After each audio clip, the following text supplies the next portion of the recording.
Sejak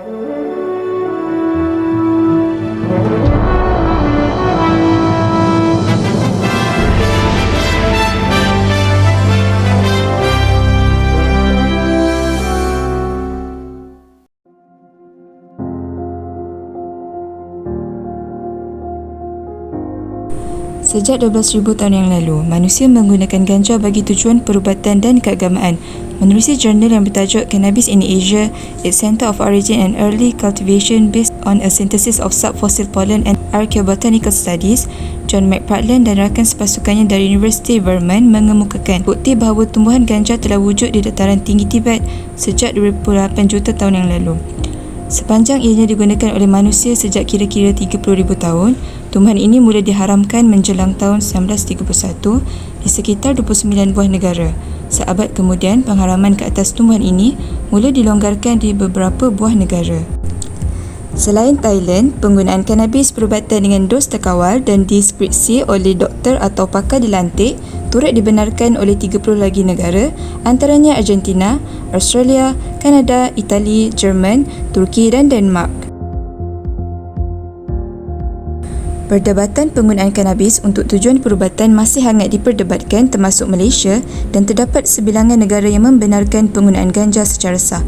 Ini termasuklah untuk tujuan perubatan yang dipercayai mampu bertindak sebagai terapi bagi pesakit gangguan saraf, autism, kemurungan, Parkinson dan kanser. Kanabis adalah sejenis pokok yang mempunyai 3 spesies. Cannabis sativa adalah spesies yang menghasilkan bahan kimia yang dikenali sebagai cannabinoid.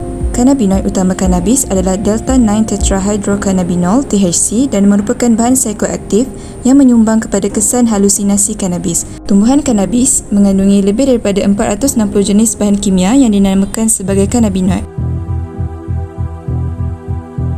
Pada 22 Mac 2022, Timbalan Menteri Komunikasi dan Multimedia Datuk Zahidi Zainul Abidin bersama wakil 3 organisasi lain bersepakat untuk menyerahkan memorandum yang menuntut industri kanabis perubatan, hemp dan ketum diterima di negara ini kepada Perdana Menteri, Kementerian Kesihatan dan Kementerian Dalam Negeri.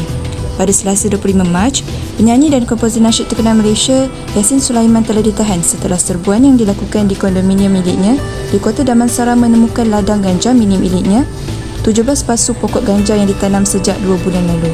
Polis turut menemui ketulan ganja mampat seberat 214 gram yang bernilai RM10,700 Malaysia.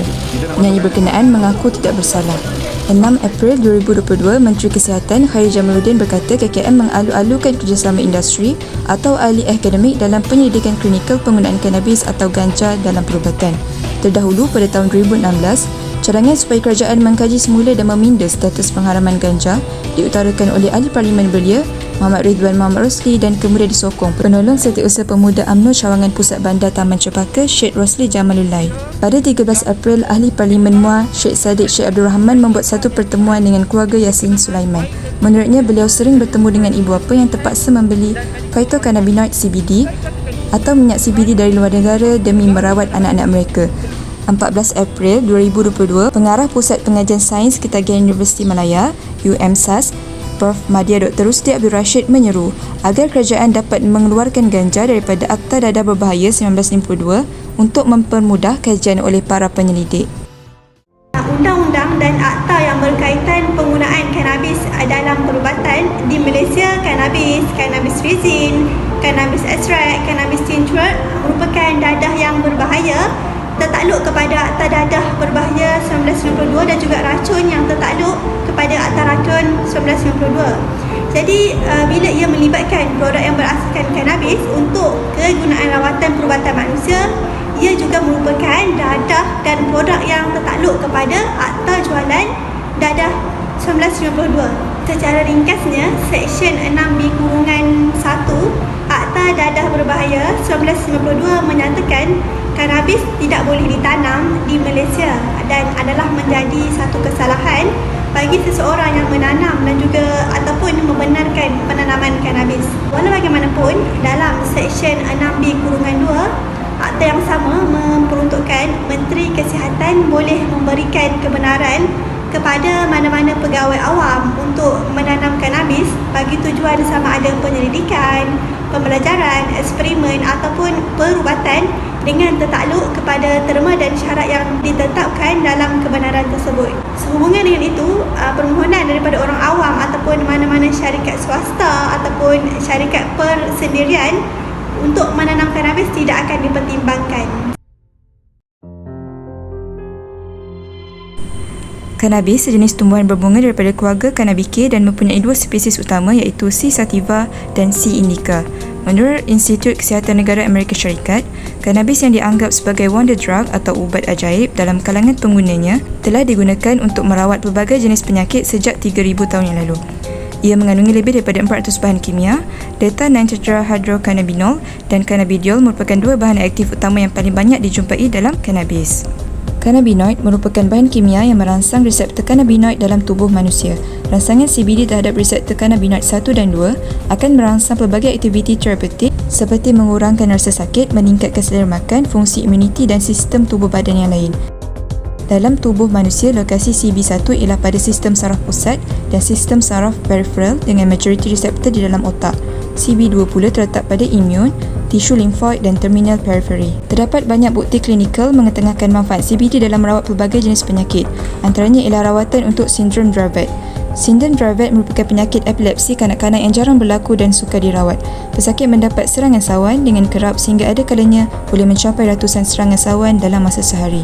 Pada dasarnya, semua tumbuhan yang ada di bumi ini halal dan boleh dimanfaatkan. Perhatikanlah pada makna ayat Al-Quran dan menghalalkan bagi mereka segala yang baik dan mengharamkan bagi mereka segala yang buruk. Secara nas, tidak ada ketetapan atau larangan penggunaan daun ganja iaitu Cannabis sativa dan Cannabis indica. Dalam isu ini, kita perlu melihat kepada maqasid asy-syariah iaitu tujuan ketetapan syariah di antaranya ialah hifzun nafs yang membawa maksud memelihara diri atau jiwa manusia agar terhindar dari bahaya. Selain itu, dalam hukum Islam juga terdapat kaedah yang menjelaskan la darar wala dirar, iaitu tidak boleh menimbulkan atau menyebabkan bahaya bagi diri sendiri dan tidak boleh pula membahayakan orang lain. Seterusnya, ad-darar yuzal di mana bahaya itu harus dihilangkan. Kaedah ini menjadi landasan utama untuk kemaslahatan bersama dalam kehidupan. Kesimpulannya, kaedah fiqhiyah ini melarang segala perbuatan yang mendatangkan mudarat serta bahaya tanpa alasan yang benar. Secara umumnya, garis panduan penggunaan kanabis dalam perubatan yang dirangka di negara-negara tertentu bertujuan untuk menyediakan panduan yang lengkap berkaitan maklumat klinikal yang praktikal kepada golongan perubatan dengan menetapkan, mengeluarkan dan juga memantau produk-produk yang berasaskan ganja.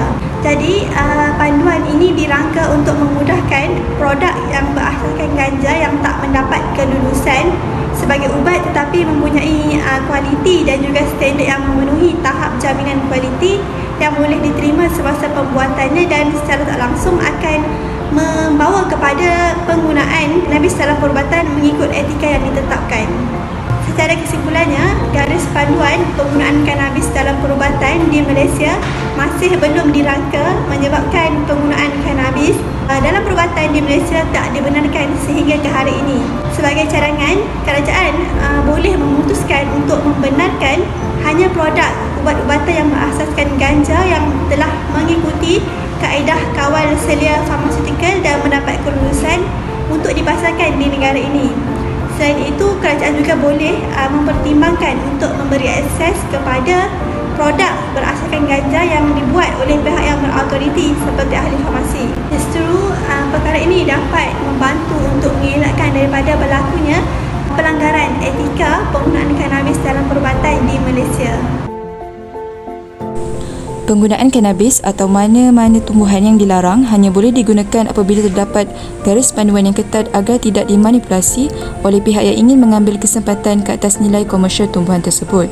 Walaupun sektor import dan ekspor tumbuhan ini menjanjikan pulangan yang lumayan kepada sesebuah negara, ianya tidak bermakna bahawa perkara itu baik kepada rakyat secara amnya.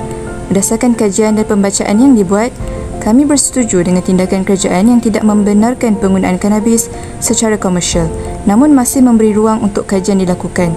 Berdasarkan nas agama juga, dengan menggunakan kias dan kaedah-kaedah fiqh berkaitan, penggunaan kanabis yang belum benar-benar dibuktikan keberkesanannya adalah tidak dibenarkan demi menjaga kemaslahatan dan menghapuskan mudarat.